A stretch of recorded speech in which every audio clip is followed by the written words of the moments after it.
الحمد لله رب العالمين والعاقبة للمتقين والصلاة والسلام على سيد الأنبياء والمرسلين. أعوذ بالله السميع العليم من الشيطان الرجيم من همزه ونفخه ونفثه. بسم الله الرحمن الرحيم.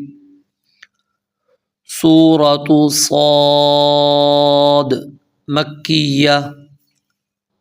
صاد والقرآن ذی الذکر، قسم ہے نصیحت والے قرآن کریم کی. بل الذین کفروا، بلکہ وہ لوگ جنہوں نے کفر کیا. فی عزت، بڑے تکبر میں. وشقاق، اور مخالفت میں پڑے ہوئے ہیں. کم اہلکنا، کتنے ہلاک کیے ہم نے. من قبلہم، ان سے پہلے. من قرن، کئی زمانوں کے لوگ. فنادوا ولات حین مناص، تو انہوں نے پکارا. ولاتا، حالانکہ نہیں تھا وہ. حین مناصن، بچ نکلنے کا وقت.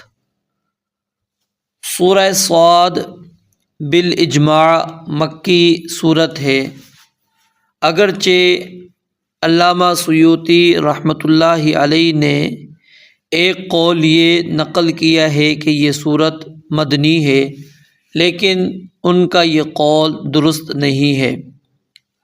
مکی صورتیں وہ ہوتی ہیں جو ہجرت سے پہلے نازل ہوئیں، اور مدنی صورتیں وہ ہوتی ہیں جو ہجرت کے بعد نازل ہوئیں. اب یہاں سے یہ بات واضح ہو گئی کہ صورتوں کی اس تقسیم میں حد فاصل زمانی ہے، مکانی نہیں ہے. یعنی کئی ایسی آیات ہیں جو مکہ مکرمہ میں نازل ہوئیں لیکن وہ مدنی صورتوں میں سے ہیں. مثال کے طور پر سورہ مائدہ کی آیت نمبر 3، الیوم اکملت لکم دینکم، یہ مکہ کے اندر حجۃ الوداع کے موقع پر نازل ہوئی، اور سورۃ المائدہ مدنی صورت ہے. تو اس کے اندر اگر آپ تفصیل پڑھنا چاہتے ہیں تو علوم قرآن کی جو کتابیں ہیں، خاص طور پر الاتقان، اس کا آپ مطالعہ کریں. وہاں پر آپ کو مکی اور مدنی صورتوں کے اندر جو علماء کے اقوال ہیں کہ مکی صورتیں کن کو کہا جاتا ہے اور مدنی صورتیں کن کو کہا جاتا ہے، تفصیل کے ساتھ وہاں پر وہ اقوال علوم قرآن کے اندر جو ہے علماء نے نقل کیے ہیں. یہ سورہ صاد ترتیب کے اعتبار سے اور نزول کے اعتبار سے یہ 38 نمبر صورت ہے، اور یہ سورۃ الاعراف سے پہلے اور سورۃ القمر کے بعد نازل ہوئی. لیکن علامہ سیوطی رحمۃ اللہ علیہ نے فرمایا کہ صورتوں کی یہ ترتیب جو ہے محل نظر ہے. اس صورت کی 88 آیات ہیں.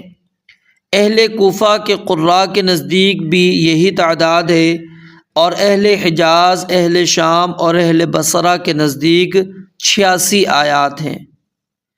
ایوب بن متوکل اور یعقوب الحضرمی، ان کے ہاں 85 آیات ہیں. اور اس صورت کے اندر جو حروف استعمال اللہ رب العالمین نے کیے ہیں ان کی تعداد 3067 ہے، اور کلمات جو ہیں وہ 732 ہیں. 732 اس کے اندر کلمات ہیں. اس صورت کا جو نزول کا زمانہ ہے وہ عبداللہ بن عباس رضی اللہ تعالی عنہما بیان فرماتے ہیں کہ جب ابو طالب جو کہ سردار بھی تھے اور رسول اللہ صلی اللہ علیہ وسلم کے چچا بھی ہیں، کہ جب سردار ابو طالب بیمار ہوئے تو اس وقت رؤساء قریش کا وفد ان کے پاس آیا، اور اس وفد کے اندر ابو جہل بھی موجود تھا. تو انہوں نے کہا کہ آپ کا بھتیجا ہمارے معبودوں کو گالیاں دیتا ہے اور برا بھلا کہتا ہے اور ان کے بارے میں بہت سی ایسی باتیں کہتا ہے، تو آپ اس سے بلائیں اور اس کو منع کریں کہ آئندہ وہ ہمارے معبودان کے بارے میں کوئی ایسی بات نہ کرے۔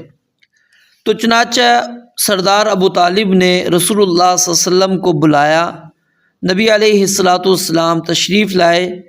قریش کا وفد اور ابو طالب کے درمیان ایک آدمی کے بیٹھنے کی گنجائش تھی، لیکن بدبخت ابو جہل نے خیال کیا کہ اگر آپ آ کر ابو طالب کے پہلو میں بیٹھ گئے تو کہیں ابو طالب پر آپ کا اثر نہ پڑ جائے، تو یہ خیال کر کے وہ اس خالی جگہ پر جا کر خود بیٹھ گیا، اور نبی علیہ السلام نے اپنے چچا کے قریب جب جگہ نہیں پائی تو دروازے کے قریب ہی بیٹھ گئے۔ ابو طالب نے کہا کہ بھتیجے، کیا وجہ ہے کہ تیری قوم کے لوگ تمہارا شکوہ کرتے ہیں اور کہتے ہیں کہ تم ان کے معبودوں کو گالیاں دیتے ہو اور ایسا ویسا کہتے ہو؟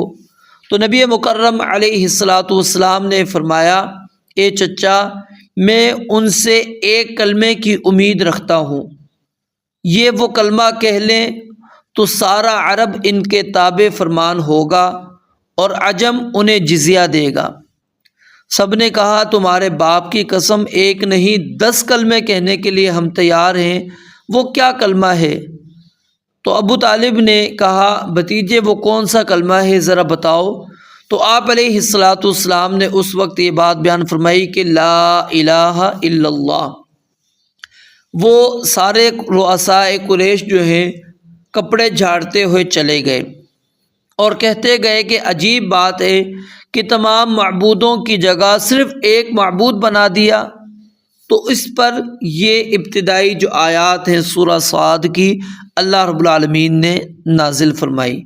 تو یہ روایت ابن جریر نے، ترمذی مسند احمد، ابن ابی شیبہ مسند ابی یعلا، صحیح ابن حبان میں سے انہوں نے الفاظ کے اختلاف کے ساتھ نقل کیا ہے۔ اور اسی طرح سیرت کی کتابوں کا جب آپ مطالعہ کریں گے، تاریخ کی کتابوں کا مطالعہ کریں گے، تو وہاں سے یہ بات معلوم ہوتی ہے کہ قریش کے کئی وفد ابو طالب کے پاس آئے تھے، اور امام ابن کثیر رحمۃ اللہ علیہ نے باری باری ان وفود کے آنے کا تذکرہ بھی کیا ہے۔ آپ البدایہ والنہایہ کے اندر یہ تفصیل پڑھ سکتے ہیں، جلد نمبر 3 صفحہ نمبر 47 کے اندر۔ لیکن جو عبداللہ بن عباس رضی اللہ تعالیٰ عنہما کی میں نے روایت آپ کے سامنے پیش کی، اس سے یہ بات معلوم ہوتی ہے کہ نبی علیہ السلام کی یہ آمد ابو طالب کے آخری بیماری کے ایام میں تھی، اور اس کی تائید تفسیر ابن جریر میں سعید بن جبیر رحمۃ اللہ علیہ کی مرسل روایت سے بھی ہوتی ہے کہ ابو طالب کی بیماری کے ایام کا یہ واقعہ ہے، اور اس سے یہ بات بھی معلوم ہو گئی کہ یہ صورت ہجرت سے 3 سال پہلے نازل ہوئی تھی، لیکن امام زمخشری اور ان کے بعد امام رازی اور دیگر مفسرین نے کہا کہ یہ وفد سیدنا عمر رضی اللہ تعالیٰ عنہ کے ایمان لانے کے رد عمل میں تشکیل پایا تھا، لیکن کتب احادیث کے اندر، سیرت کی کتابوں میں اس کی کوئی وضاحت تصریح ہمیں نظر نہیں آتی کہ یہ وفد جو ہے سیدنا عمر رضی اللہ تعالیٰ عنہ کے ایمان لانے کے بعد آیا۔ تو سب سے پہلا جو حرف ہم نے یہاں پر پڑھا وہ صاد، جو کہ حروف مقطعات میں سے ہے۔ آپ نے پیچھے سورہ یاسین بھی پڑھی اور اس سے پیچھے صورتیں آپ نے پڑھی، میں نے آپ کو حروف مقطعات کے حوالے سے یہ بات بیان فرمائی تھی کہ اس کی مراد اللہ رب العالمین کے علاوہ کسی کو بھی معلوم نہیں ہے، لیکن جن لوگوں نے حروف مقطعات کے معانی اور مفاہیم کو متعین کرنے کی کوشش کی ہے، تو وہ کوشش ایسی نہیں ہے کہ جو اپنے مقصد تک پہنچا دے، یعنی کہ وہ ناقص کوششیں ہیں۔ تو اسی طرح یہ صاد کے متعلق بھی علماء نے ایک کوشش کی کہ اس کے مفہوم کو واضح کر سکیں۔ تو بعض نے کہا کہ اس سے مراد اللہ رب العالمین کے وہ اسماء مبارکہ ہیں جو صاد سے شروع ہوتے ہیں، جیسے الصبور، الصمد، الصادق۔ اور بعض نے کہا کہ اس سے مراد رسول اللہ صلی اللہ علیہ وآلہ وسلم ہیں، کیونکہ اللہ تعالیٰ کا پیغام پہنچانے میں آپ صادق ہیں، یعنی صاد کا معنی کیا کریں گے؟ صدق محمد، کہ محمد صلی اللہ علیہ وآلہ وسلم نے سچ کہا، یا پھر صادق فی قولہ، اپنی قول کے اندر وہ سچے ہیں۔ اور یہ قول سیدنا عبداللہ بن عباس رضی اللہ تعالی عنہما اور امام ضحاک رحمۃ اللہ علیہ سے منقول ہے۔ اور ایک قول علماء کا یہ بھی ہے کہ یہ سورت کا نام ہے، جیسے کہ سورہ یاسین، سورہ قاف، تو اسی طرح یہ سورت کا نام ہے۔ والقرآن، قسم ہے قرآن کریم کی، واو یہاں پر کیا ہے؟ حرف قسم، جیسے با، تا، باللہ، تاللہ، ٹھیک ہے، واللہ، تو یہ کیا ہے؟ حروف ہیں قسم کے۔ قرآن کا لفظ جو ہے اس کے اشتقاق کے بارے میں اختلاف موجود ہے، اور اس کی تفصیل میں آپ کو سورہ یاسین کے اندر بتا چکا ہوں، لیکن اختصار سے پھر چند جو راجح باتیں ہیں جو ضروری ہیں وہ آپ کے سامنے بیان کر دیتا ہوں۔ جمہور علماء اس بات کے قائل ہیں کہ قرآن کریم، ٹھیک ہے، یہ کس کے وزن پر ہے؟ خسران، غفران، کفران، ٹھیک ہے، اس کے وزن پر یہ قرأ کا مصدر ہے، اور مصدر اسم مفعول کے معنی میں ہے، یعنی قرآن بمعنی مقروء، پڑھی گئی کتاب۔ کس نے پڑھایا؟ اللہ تعالیٰ نے پڑھایا۔ کس کو؟ جبرائیل امین علیہ السلام کو۔ اور جبرائیل امین علیہ السلام نے پڑھایا کس کو؟ رسول اللہ صلی اللہ علیہ وآلہ وسلم کو۔ اور نبی علیہ السلام نے پڑھایا صحابہ کرام رضوان اللہ علیہم اجمعین کو، اور صحابہ کرام رضوان اللہ علیہم اجمعین نے آگے پڑھایا تابعین کو، تابعین نے تبع تابعین، اسی طرح یہ آگے آج تک یہ کتاب پڑھائی جا رہی ہے، اور اسی طرح قیامت تک یہ کتاب پڑھی اور پڑھائی جائے گی۔ اس کے علاوہ دنیا کی کوئی کتاب ایسی نہیں ہے جو اس قدر پڑھی جاتی ہو اور پڑھائی جاتی ہو، اور کوئی کتاب ایسی نہیں ہے جسے مکمل پڑھنے کے بعد فوری طور پر انسان دوسری مرتبہ، تیسری مرتبہ اس کو پڑھنا شروع کر دے، ٹھیک ہے۔ تو زندگی بھر باقاعدہ اس کے پڑھنے کا کیا ہے؟ معمول ہے۔ اور اگر آپ سیرت کا مطالعہ کریں تو آپ کو پڑھنے والوں کے شوق اور ان کا ذوق، اس کی داستانیں ملیں گی کہ ایک ایک دن کے اندر وہ قرآن کریم کو ختم کر دیا کرتے تھے۔ اور اگر آپ ماہ رمضان المبارک کے اندر قرآن کریم کی تلاوت کا معمول دیکھیں تو آپ کو کئی علماء کی اعمال ملیں گے۔ پھر سیدنا عثمان رضی اللہ تعالیٰ عنہ کا عمل ملے گا کہ قرآن کریم کی وہ کتنی زیادہ تلاوت کیا کرتے تھے، قرآن کریم کو کتنا زیادہ پڑھا کرتے تھے۔ تو ان حقائق اور دلائل کے علاوہ لفظ قرآن کو قراءت اور تلاوت کے معنی میں بھی لینے میں خود قرآن مجید کے اندر دلیل موجود ہے۔ سورہ بنی اسرائیل کے اندر اللہ رب العالمین فرماتے ہیں اقیم الصلاۃ لدلوک الشمس الی غسق اللیل وقرآن الفجر ان قرآن الفجر کان مشہودا۔ تو یہاں فجر کی نماز کو اللہ تعالیٰ نے کیا کہا؟ قرآن۔ کیوں قرآن کہا گیا؟ کیونکہ اس میں قرآن زیادہ پڑھا جاتا ہے۔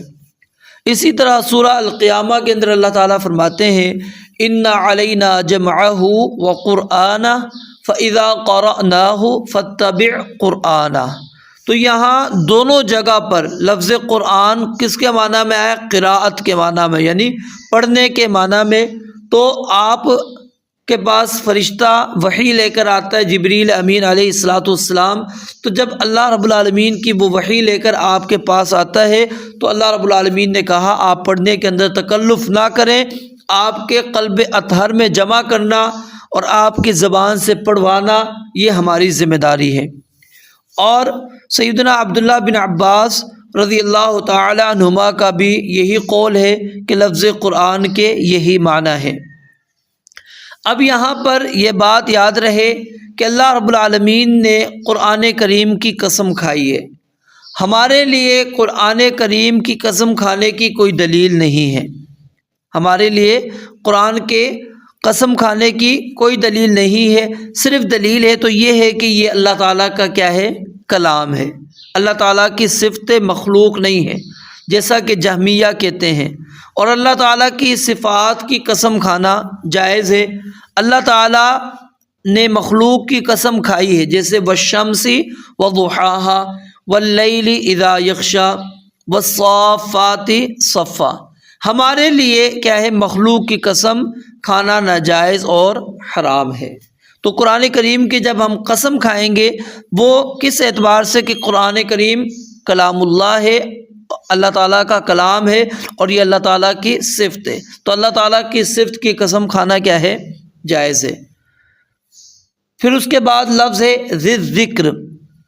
ذکر اس کا معنی عزت ہے، شرف ہے، نصیحت ہے، ٹھیک ہے؟ یہ تینوں معنی اس کے بیک وقت مراد ہو سکتے ہیں، یعنی یہ قرآن کریم کمال عز و شرف والا بھی ہے اور یہ قرآن کریم نصیحت والا بھی ہے، اور اس میں اللہ رب العالمین نے ان تمام چیزوں کا تذکرہ کر دیا ہے جن کی انسان کو نجات کے لیے ضرورت ہے، یعنی جس کی ضرورت ہے وہ ساری چیزیں اللہ رب العالمین نے اس قرآن کریم کے اندر کیا ہیں؟ ذکر کر دی۔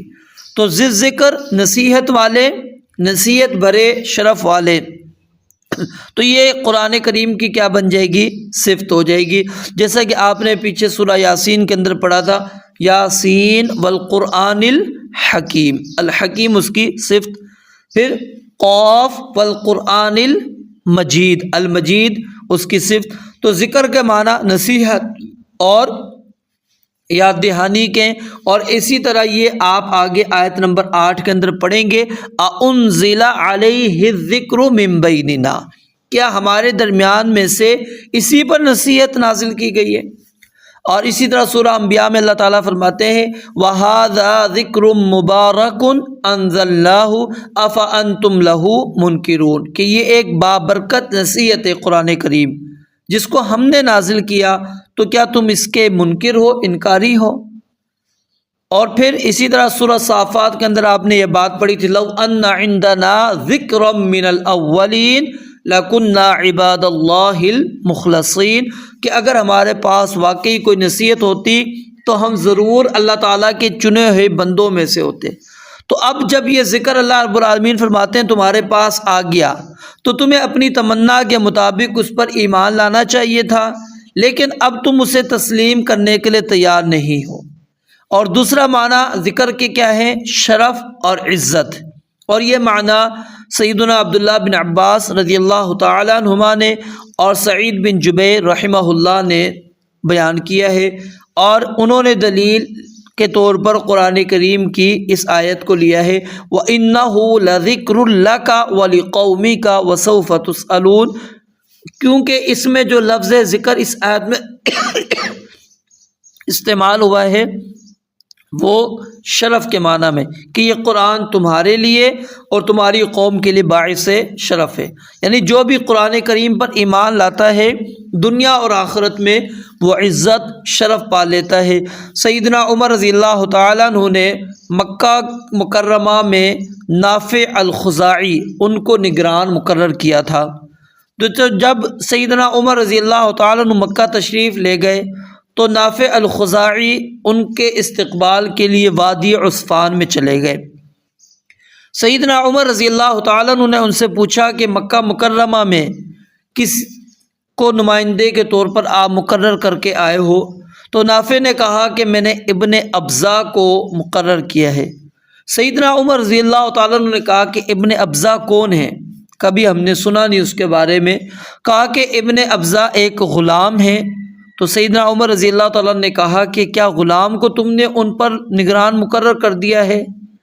وہ تو عرب ہیں اور سردار ہیں، کس طرح وہ اس کی نگرانی کو قبول کر لیں گے؟ تو پھر نافع نے یہ بات بیان کی، کہا کہ وہ قاری قرآن ہے اور علم میراث کے ماہر ہیں۔ تو سیدنا عمر رضی اللہ تعالیٰ نے اس وقت یہ بات بیان فرمائی کہ واقعی رسول اللہ صلی اللہ علیہ وسلم نے سچ کہا تھا، ان اللہ یرفع بہذا الکتاب اقواما ویضع بہ آخرین، کہ اللہ رب العالمین اس قرآن کریم کو ماننے، پڑھنے اور اس پر عمل کرنے کی وجہ سے کئی قوموں کو سرفرازی عطا کرے گا، بلندیاں عطا کرے گا، عزتیں، شرف، مقام اللہ رب العالمین ان کو عطا کریں گے، اور کئی قوموں کو جو معاشرے کے اندر عزت والی ہوں گی لیکن جب وہ قرآن کریم کو چھوڑ دیں گے تو یضع بہ آخرین، اللہ تعالیٰ ان کو پستیوں کے اندر لے جائے گا، ذلت اور رسوائی کے اندر اللہ رب العالمین ان کو لے جائیں گے۔ تو یہ قرآن کریم کیا ہے؟ باعث عزت ہے، باعث شرف ہے۔ اور تیسرا معنی میں نے آپ کو بتایا تھا کہ یہ قرآن کریم کیا ہے؟ ایسی ذکر پر مشتمل ہے، ایسی چیزوں کے تذکرے پر مشتمل ہے جس میں ضرورت کی تمام چیزوں کا بیان ہے، جو حق کی ہدایت کرتا ہے، اور اس کے علاوہ اس کے کئی اور معانی بھی بیان کیے گئے ہیں۔ امام ابن جریر رحمۃ اللہ علیہ نے راجح قول یہی بیان کیا کہ یہاں پر مراد کیا ہے؟ نصیحت اور یاد دہانی، کیونکہ بعد کی جو آیات ہیں اس میں اسی نصیحت سے اعراض کا سبب تکبر بیان کیا گیا ہے کہ کافروں نے کیوں نہیں قرآن کریم کو مانا تھا، مخالفت پر کیوں آئے تھے، اس کی وجہ یہی ہے کہ وہ تکبر کے اندر آ گئے۔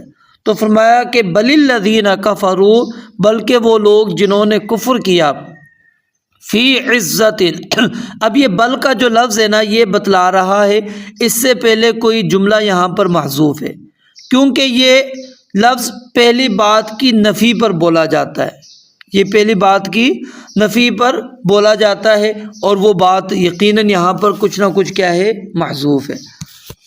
اب یہاں پر ایک چیز سمجھ لیجئے کہ آپ نے پیچھے پڑھا والقرآن، قرآن کے اوپر کیا ہے؟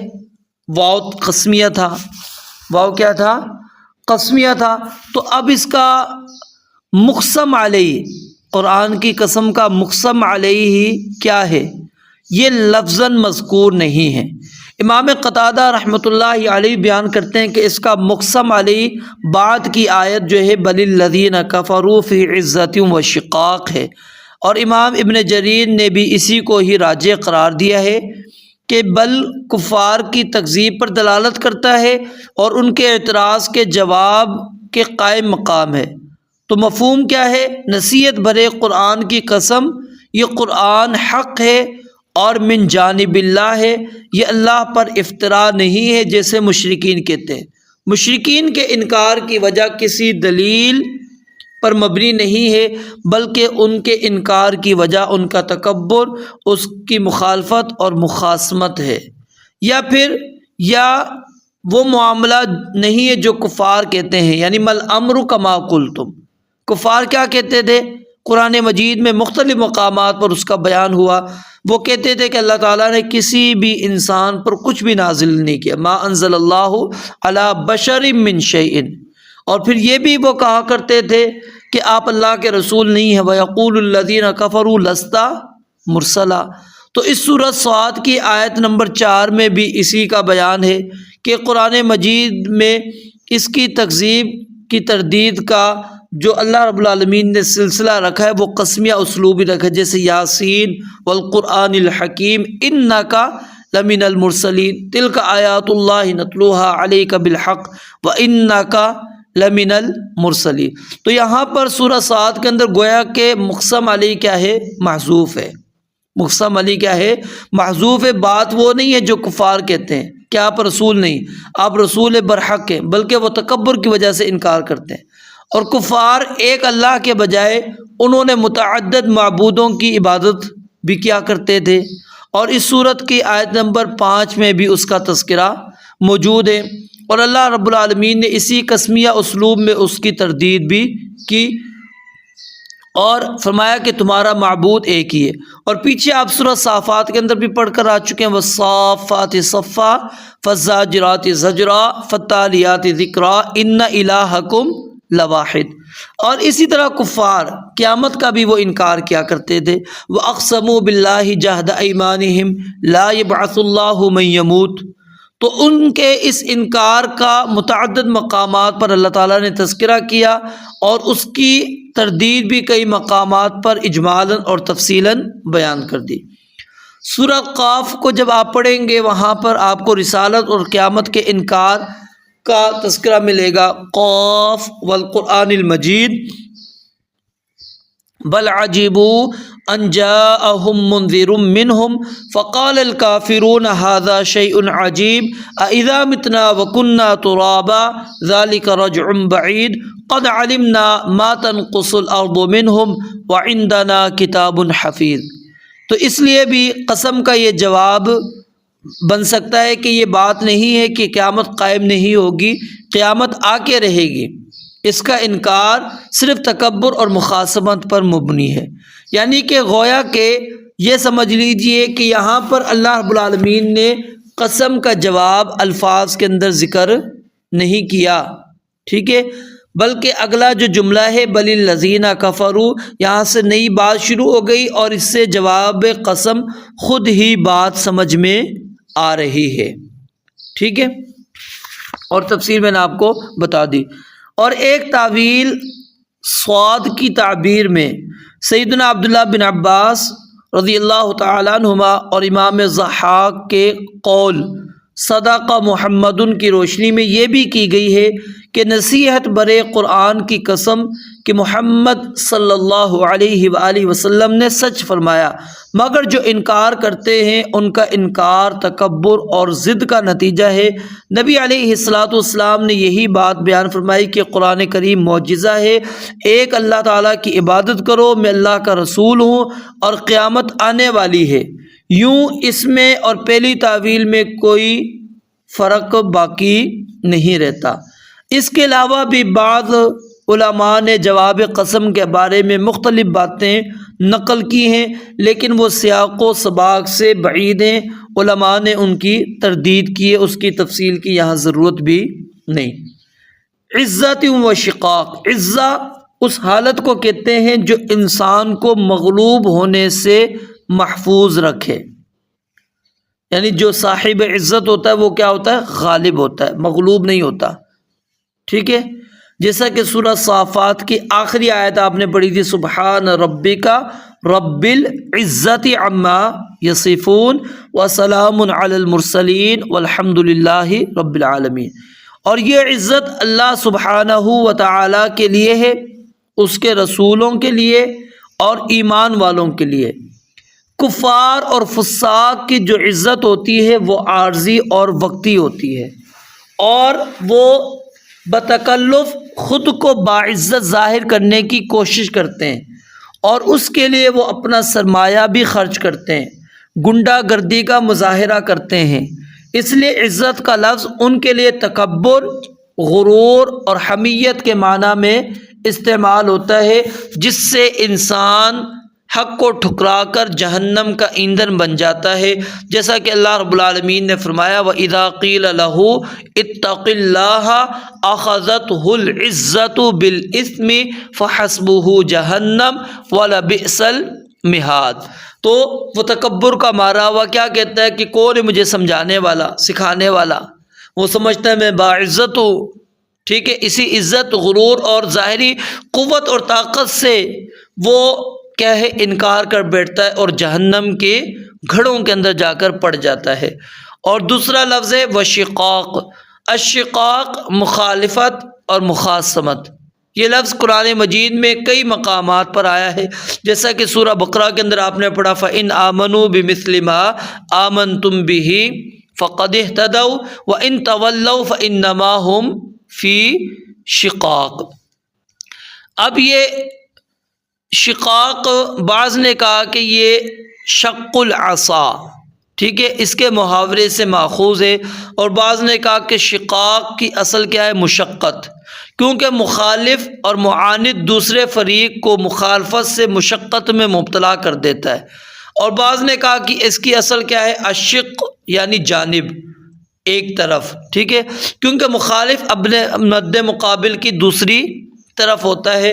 تو کفار مکہ کی بالکل یہی حالت تھی کہ ان کی مخالفت ایک تو آپ علیہ الصلوۃ والسلام کے نبی ہونے، آپ کی دعوت کے انکار میں تھی، اور اس کا دوسرا سبب نسبی اور خاندانی رقابت تھا۔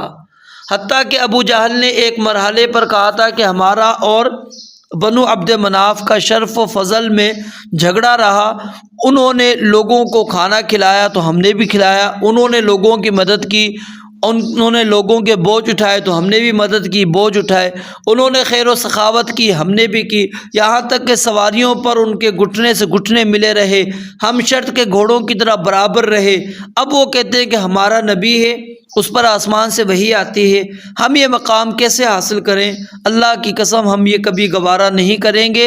اور اسی طرح ایک موقع پر اس نے کہا کہ بنو قصی، یعنی نبی علیہ الصلوۃ والسلام کے جو جد اعلیٰ ہیں، وہ علم بردار ہیں، حج پر حجاج کو پانی پلاتے ہیں، سقائے زمزم کی ذمہ داری ان کی ہے، کعبہ کے کلید بردار ہے یہ ہیں، دارالندوہ کی سرداری ان کے پاس ہے۔ اب وہ کہتے ہیں کہ نبی بھی ہم میں سے، باقی قریشیوں کے پاس پھر اب کیا رہ گیا؟ تو یعنی ابو جہل کو اگر دیکھا جائے اس کا تعلق کس کے ساتھ؟ بنو مخزوم کے ساتھ تھا، اور ساتویں پشت میں نبی علیہ الصلوۃ والسلام کے جو جد اعلیٰ تھے مرہ، ان سے جا کر نسب مل جاتا ہے۔ تو نسبی اور نسلی مخالفت صرف یہ نہیں مکہ میں، مدینہ طیبہ میں یہودیوں کی بھی تھی۔ وہ سمجھتے تھے آخری نبی بھی بنو اسرائیل میں سے ہوں گے، لیکن جب وہ بنو اسماعیل میں سے آ گئے تو انہوں نے بھی مخالفت شروع کر دی۔ اور کفار کی یہ مخالفت بظاہر تو رسول اللہ صلی اللہ علیہ وسلم سے تھی، لیکن حقیقت میں یہ اللہ تعالیٰ کی مخالفت ہے۔ ذالک بأنہم شاقوا اللہ ورسولہ ومن یشاق اللہ فإن اللہ شدید العقاب۔ تو اللہ اور اس کے رسول ایک طرف ہے اور کفار ان کے مخالف سمت میں ہیں دوسری طرف ہے۔ تو اللہ رب العالمین نے قرآن مجید کی حقانیت کے مقابلے میں کفار کی ضد، ان کی انانیت بیان کرنے کے لیے ان کو خبردار کرتے ہوئے یہ بات بیان فرمائی کہ کم اہلکنا من قبلہم۔ اب یہ کم جو ہے اسم مبہم ہے اور تمیز کا مقتضی ہے، اور یہ عموماً دو طرح اس کا استعمال ہوتا ہے۔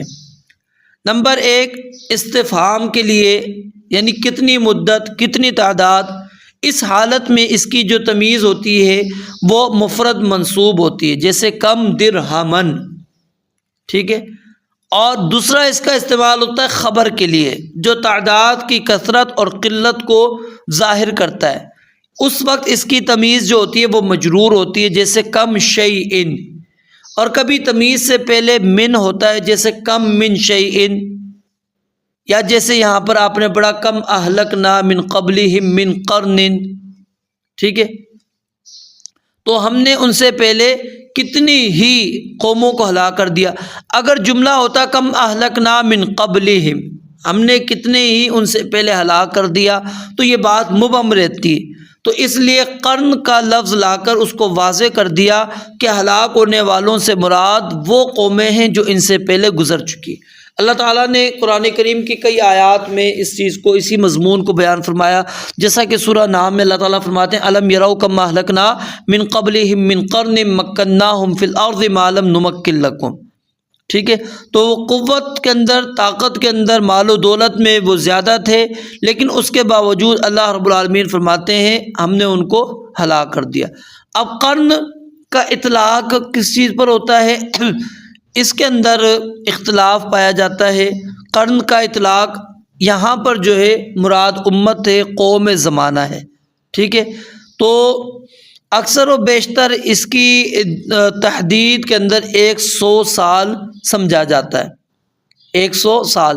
قرن کا معنی اصل میں کیا ہوتا ہے؟ ایک نسل جو ایک دوسرے سے ملنے والی ہے، جب وہ ختم ہو جائے تو اس کی مدت 100 سال تک بیان کی جاتی ہے، کہ یعنی ایک زمانے کے لوگ۔ 70 سال بھی قول ہے، 80 سال کا بھی قول ہے، 90 سال کا بھی قول ہے، یہ اقوال موجود ہیں، لیکن یہاں پر مراد کیا ہے؟ قومیں ہیں۔ اللہ رب العالمین نے یہاں پر قوم نوح، قوم عاد، قوم سمود، قوم فرعون، ان کا لاؤ لشکر جو ہے، ان کا انجام اس کو ہمارے سامنے رکھا کہ ذرا دیکھو انہوں نے اپنے رسولوں کی تکذیب کی تھی، ہم نے کیا کیا؟ جاءتہم رسلہم بالبینات فردوا ایدیہم فی افواہہم وقالوا انا کفرنا بما ارسلتم بہ وانا لفی شک مما تدعوننا الیہ مریب۔ تو اللہ رب العالمین نے کیا ان کو بچا لیا تھا؟ نہیں، ہم نے ان کو ہلاک کر دیا۔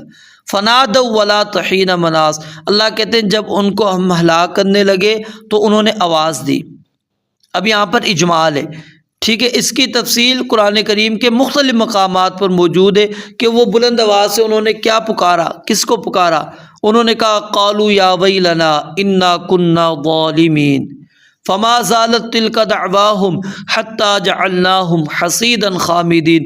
اللہ کہتے ہیں انہوں نے کہا ہائے ہماری بربادی، ہم ہی ظالم تھے، اور یہ ہمیشہ کہتے رہے یہاں تک کہ ہم نے ان کو کٹے ہوئے بجھے ہوئے بنا دیا۔ پھر اسی طرح ان کا یہ اعتراف سورہ اعراف کی آیت نمبر 4 اور 5 کے اندر بھی موجود ہے۔ اور پھر دوسری نوعیت اللہ رب العالمین نے سورہ المومن کے اندر بیان فرمائی کہ جب وہ عذاب آنے لگا ان پر تو توبہ کرتے اور اپنے ایمان کا اظہار کرتے۔ فلما رأوا بأسنا قالوا آمنا باللہ وحدہ وکفرنا بما كنا به مشرکین فلم یک ینفعهم ایمانهم لما رأوا بأسنا سنت اللہ التی قد خلت فی عباده وخسر هنالک الکافرون۔ اسی طرح فرعون نے غرق ہوتے ہوئے کیا کہا؟ آمنت انہ لا الہ الا الذی آمنت به بنو اسرائیل وانا من المسلمین الآن وقد عصیت قبل وکنت من المفسدین۔ تو اللہ رب العالمین فرماتے ہیں اس وقت ان کا یہ ایمان لانا، اس وقت یہ پکارنا ان کے کچھ بھی کام نہیں آیا۔ کم اہلکنا من قبلہم من قرن فنادوا، انہوں نے آوازیں لگائیں، انہوں نے پکارا، انہوں نے کہا ہم ایمان لے کر آتے ہیں، ہم توبہ کرتے ہیں۔ اللہ فرماتے ہیں توبہ کرنے کا وقت، ایمان لانے کا وقت کب تک ہے؟ جب آثار موت ظاہر نہ ہو، آثار موت کے ظاہر ہونے سے پہلے پہلے، یا پھر عذاب کے آثار نمایاں ہونے سے پہلے پہلے۔ جب عذاب کے یا موت کے آثار نمایاں ہو جائیں گے اس کے بعد توبہ قبول نہیں ہوگی۔ اسی طرح جب سورج مغرب سے طلوع ہوگا اس سے پہلے پہلے ایمان لے کر آ جائیں تو پھر اللہ رب العالمین توبہ انسان کی قبول کرتے ہیں، وگرنہ نہیں، ایمان قبول ہوتا ہے وگرنہ نہیں۔ فلولا كانت قرية آمنت فنفعها ایمانها الا قوم یونس لما آمنوا کشفنا عنهم عذاب الخزي في الحیاة الدنیا ومتعناهم الى حین۔ اور اس کے بعد ہے ولا تحین مناص، لا تا، یہ لا کیا ہے؟ نافیہ ہے، اور اس پر تا جو لائی گئی ہے وہ تاکید کے لیے، مبالغے کے لیے لائی گئی ہے۔ جیسے ثم، اس کے اندر تا لگا جی آتی ہے، ثمت، ربا، ربت، ٹھیک ہے۔ اب اس کے اندر نحویوں کے مختلف اقوال ہیں، علامہ قرطبی رحمۃ اللہ علیہ نے تفصیلاً اس کو بیان کیا ہے۔ ان میں سے سب سے مشہور قول یہ کہ یہ لا جو ہے لیسا کے مشابہ ہے، اور یہ حینا یعنی یہ خاص طور پر وقت کی نفی کے لیے بولا جاتا ہے، اور یہ اگرچہ اسم اور خبر دونوں پر بولا جاتا ہے لیکن اس کا استعمال صرف ایک جز پر ہوگا، یا صرف اسم پر یا صرف خبر پر۔ تو امام سیبوی ان کا قول یہی ہے، اور ان کے نزدیک یہاں لا کا اسم کیا ہے؟ محذوف ہے، اور وہ عبارت کیا ہے؟ ولا تلحین حین مناص، ولا تلحین حین مناص۔ البتہ امام اخفش ان کا خیال یہ کہ لاتا میں لا جو ہے یہ نفی جنس کا ہے اور تا جو ہے زائد ہے، اور یہ بھی کہا گیا ہے کہ اہل یمن کی یہ لغت ہے، اور یہ لیسا کے معنی کے اندر ہے، اور حین مناس یہ خبر ہے۔ حین کا معنی کیا ہوتا ہے؟ وقت اور زمانہ۔ مناس یہ کیا ہے؟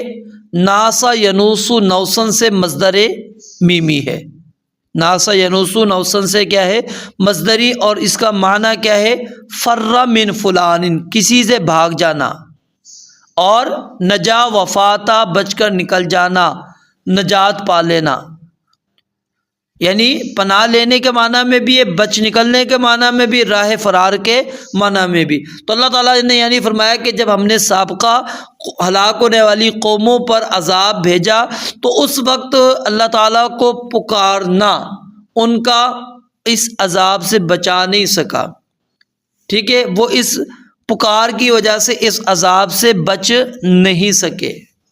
اللہ رب العالمین نے ان کو پکڑ لیا، ان کو پکڑ لیا، اور عذاب کے اندر اللہ تعالیٰ نے ان کو مبتلا کر دیا۔ اس آیت میں اور اسی طرح کے دیگر جو آیات آپ قرآن کریم کے اندر پڑھیں گے اس مضمون کی، اللہ رب العالمین نے مشرکین کو بار بار خبردار کیا ہے کہ پہلے امتوں جو سرکش امتیں گزری ہیں ان کے نتیجے سے تم جو ہے نصیحت حاصل کرو، کہیں ایسا نہ ہو کہ تم بھی براہ راست اللہ تعالیٰ کے عذاب میں آ جاؤ، جیسا کہ قوم نوح آئی، قوم عاد، ثمود وغیرہ آئی۔ اب اللہ رب العالمین نے اہل مکہ کو بھی عذاب سے دوچار کیا، لیکن یہ عذاب اللہ تعالیٰ نے رسول اللہ صلی اللہ علیہ وسلم اور اہل ایمان صحابہ کرام رضوان اللہ علیہم اجمعین کے ہاتھوں سے کیا۔ غزوہ بدر کو آپ دیکھ لیجئے، ان کے اندر ان کا سارا غرور تکبر خاک میں مل گیا۔ ابو جہل کو 2 نوجوانوں کے ذریعے سے اللہ تعالیٰ نے واصل جہنم کر دیا۔ اس جنگ میں ان کے 70 بڑے سپوت قتل ہوئے، 70 قیدی بنا دیے گئے، یعنی پورے عرب کے اندر ان کی عزت جو ہے خاک کے اندر مل گئی۔ تو اللہ رب العالمین نے یہ چیز یہاں پر بالکل واضح کر دی، کلیئر کر دی کہ یاد رکھو عزت، شرف، مقام اگر ہے تو صرف اور صرف کس وجہ سے؟ قرآن کریم کی وجہ سے۔ اگر تم قرآن کریم کو نہیں مانو گے، قرآن کریم کو تسلیم نہیں کرو گے تو یاد رکھو پھر تم اللہ تعالیٰ کے عذاب سے بچ نہیں سکتے۔ سوال یہاں پر یہ پیدا ہوتا ہے کہ قرآن کریم تو یہ عزت والی، شرف والی، نصیحت والی کتاب ہے، اس میں اللہ تعالیٰ نے نجات کی ساری چیزیں بیان کر دی، تو پھر آخر یہ کفار یہ کیوں نہیں مان، انہوں نے کیوں نہیں مانا، یہ کیوں نہیں باعث عزت اور شرف بن سکے، یہ کیوں نہیں نصیحت حاصل کر سکے؟ اللہ رب العالمین نے اس کا جواب یہاں پر دے دیا، بل الذین کفروا فی عزت و شقاق، اس کے اندر ان کی خود ساختہ عزت، تکبر تھا، جس کی وجہ سے انہوں نے اللہ رب العالمین کے اس قرآن کریم کو تسلیم نہیں کیا، مانا نہیں، نبی علیہ الصلوۃ والسلام کا انکار کیا، اور اس وجہ سے وہ قابل عزت نہیں بن سکے۔ اگر وہ مان لیتے تو قابل عزت ہو جاتے۔ اور کم اہلکنا من قبلہم، یہاں سے یہ بات واضح ہو گئی کہ توبہ انسان کو اس وقت فائدہ دیتی ہے جب انسان کے پاس اختیار ہو، جیسا کہ ابھی ہماری زندگی چل رہی ہے، جب اللہ رب العالمین کی طرف سے غلبہ ہو، یعنی یا پھر انسان اضطراری کیفیت کے اندر آ جائے، اس وقت اس کا یہ ایمان، اس کی یہ توبہ قبول نہیں ہوتی۔ آپ غور کریں، اللہ رب العالمین نے کچھ ایسی صورتیں ہیں جن کو حروف مقطعات سے شروع کیا، اور خاص طور پر پھر کچھ ایسی صورتیں جو ایک حرف پر مشتمل ہیں، ایک حرف پر مشتمل ہیں، وہاں سے اللہ تعالیٰ نے سورت کا آغاز کیا، جیسا کہ یہ سورۃ صاد ہے۔ تو یہ سورۃ صاد، اس کے اندر اللہ تعالیٰ نے کئی خصومات، کئی جھگڑوں کا تذکرہ کیا۔ پہلا جھگڑا جو ہے کافروں کا نبی علیہ الصلوۃ والسلام کے ساتھ، آپ آگے پڑھیں گے، اجعل الآلہۃ الہا واحدا ان ھذا لشیء عجاب۔ پھر اس کے بعد آپ پڑھیں گے 2 جھگڑنے والے جھگڑے سیدنا داؤد علیہ الصلوۃ والسلام کے پاس۔ پھر آپ اس کے بعد اہل نار، جہنمیوں کا آپس میں جھگڑا، اس کو پڑھیں گے۔ پھر ملأ الاعلیٰ کا علم کے متعلق جھگڑنا، درجات اور کفارات کے بارے میں۔ پھر ابلیس کا جھگڑا اور اس کا رب پر اعتراض کرنا کہ تو نے آدم علیہ الصلوۃ والسلام کو سجدہ کرنے کا حکم کیوں دیا۔ پھر دوسری مرتبہ اس کا جھگڑنا، اور قسم کھانا کہ میں سارے لوگوں کو تباہ کر دوں گا، برباد کر دوں گا، گمراہ کر دوں گا، سوائے جو اخلاص والے ہیں ان کو میں نہیں کروں گا۔ تو کیا اس طرح کے جھگڑوں کو واضح کرنے کے لیے یہ حروف مقطعات کے علاوہ کوئی اور الفاظ آ سکتے تھے؟ نہیں، یقیناً یہی۔ اور پھر اس کے اندر جو ہے اللہ رب العالمین نے مفرد لفظ ذکر کیا اور کہا کہ یہ قرآن اللہ کا کلام ہے۔ اللہ رب العالمین نے انہی حروف کے ساتھ کلام کیا ہے جس کے ساتھ تم عربی زبان کے اندر کلام کرتے ہو، جملے جوڑتے ہو، اپنے کلاموں کو جوڑتے ہو۔ تو ذرا بنا کر دکھاؤ اس قرآن کریم کے مقابل میں کوئی قرآن لے کر آؤ۔ تو اللہ رب العالمین نے فرمایا وہ نہیں کر سکتے۔ اور پھر یہاں پر اللہ رب العالمین نے بل الذین کفروا فی عزت و شقاق کے اندر کفار کو یہ بات سمجھا دی کہ یاد رکھو تم ہمیشہ اسی طرح ہی اہل ایمان سے جھگڑتے رہو گے، مخالفت کے اندر رہو گے، تم اللہ اور اس کے رسول کے مقابل کے اندر رہو گے اور اہل ایمان سے تم جھگڑتے رہو گے، اور تمہارا یہ جھگڑا ہمیشہ حق کے ساتھ رہے گا۔ ہاں اگر تم وہ اپنا تکبر چھوڑ دو تو تمہارا یہ جھگڑا ختم ہو جائے گا۔ اور پھر اللہ رب العالمین نے تیسری آیت کے اندر ان کو ڈرایا کہ جس طرح پچھلی قومیں اللہ تعالیٰ کو عاجز نہیں کر سکی تھی تو تم بھی اللہ رب العالمین کو عاجز نہیں کر سکتے۔ جس طرح انہوں نے رسولوں کو جھٹلایا اور ہم نے ان کو ہلاک کر دیا، تباہ کر دیا، تو یاد رکھو تمہیں بھی ہم ہلاک کر دیں گے۔ اور جب ہم تمہیں ہلاک کریں گے جس طرح وہ ہلاکت سے بچ نہیں سکے تھے، اس طرح تم بھی ہلاکت سے، تباہی سے اپنے آپ کو بچا نہیں سکو گے۔ تو ابھی وقت ہے تمہارے پاس، اللہ تعالیٰ نے زندگی کے لمحات دیے ہوئے ہیں، اس قرآن کریم کو اختیار کر لو۔ لقد انزلنا الیکم کتابا فیہ ذکرکم، اللہ نے اس میں نصیحت رکھی ہے، اللہ رب العالمین نے اس کے اندر تمہارا تذکرہ رکھا ہے، اللہ رب العالمین نے اس کو اختیار کرنے سے تمہیں باعث عزت، باعث شرف بنا دینا ہے۔ اگر تم چھوڑو گے تو اللہ رب العالمین نے تمہیں ذلیل و خوار کر دینا ہے، رسوا کر دینا ہے۔ اور پھر جو اللہ تعالیٰ نے اس صورت کے اندر وہ اس قرآن مجید کے اندر آپ کے لیے نصیحت کی ساری چیزیں رکھی ہیں، وہ تمہیں کسی قسم کا کوئی فائدہ نہیں دے گی، کیونکہ آپ اس سے فائدہ حاصل کرنا ہی نہیں چاہتے۔ ھذا بلاغ للناس ولینذروا به وليعلموا انما هو الہ واحد وليذکر اولو الالباب فذکر بالقرآن من یخاف وعید۔ بہت ساری آیات ہیں قرآن کریم کی جو اس مضمون پر دلالت کرتی ہیں۔ اللہ رب العالمین سے دعا ہے رب العالمین ہمیں قرآن کریم کو سمجھنے اور اس کے مطابق اپنی زندگی گزارنے کی اللہ رب العالمین ہمیں توفیق دے، اور قرآن کریم ہمارے لیے باعث عزت، باعث شرف اللہ رب العالمین بنائے، اور ہم اسی کتاب کو ہی اپنے لیے باعث عزت اور باعث شرف سمجھے۔ اور جن لوگوں کے سینوں کے اندر اللہ رب العالمین نے اس قرآن کریم کو محفوظ کیا ہے، ہمیں ان کو عزت دینی چاہیے، ان کو مقام مرتبہ دینا چاہیے۔ معاشرے کے اندر یہاں پر بھی ایک افراط اور تفریط کا معاملہ پایا جاتا ہے کہ ان کو بڑا ہی حقیر سمجھا جاتا ہے کہ جی یہ حقیر انسان ہے، یہ کیا نام ہے، اس نے قرآن پڑھا ہے، اس نے اپنی پوری زندگی یہاں پر لگا دی ہے، کیا یہ کمائے گا، کیا یہ کھائے گا، کیا کرے گا؟ نہیں، آپ کے نزدیک اس کا کوئی مقام نہیں، کوئی عزت نہیں، اللہ کے ہاں وہ بڑا ہی معزز ہے۔ خیرکم من تعلم القرآن وعلمہ۔ رب العالمین سے دعا ہے اللہ تعالیٰ سمجھنے، عمل کرنے کی توفیق عطا فرمائے۔ وآخر دعوانا الحمد للہ رب العالمین۔